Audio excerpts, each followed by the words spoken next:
Welcome to Pindar Poetry. We hope you learned something new. You start by gathering verifiable ownership evidence and the Imei so you can use official recovery routes. Find the Imei now via Settings, the box, or by dialing *#06#. Once done, collect the original purchase receipt and a photo ID because Apple support needs proof.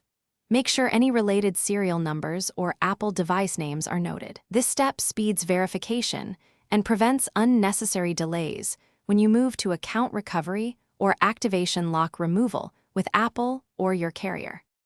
You next use Apple's formal recovery channels. Begin at Apple's I Forgot system with the email or phone tied to the account. Follow prompts to reset the Apple ID.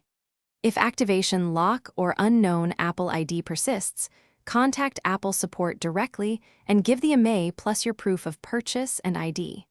They validate ownership and can escalate to an ownership ticket. Make sure to note any reference numbers and expected timelines so you can follow up if the process stalls.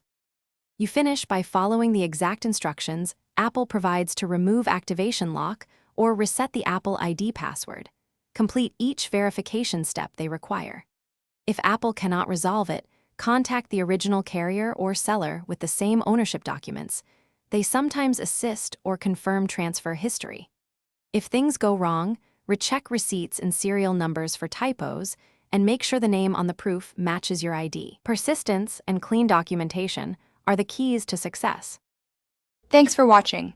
Consider subscribing if we helped you.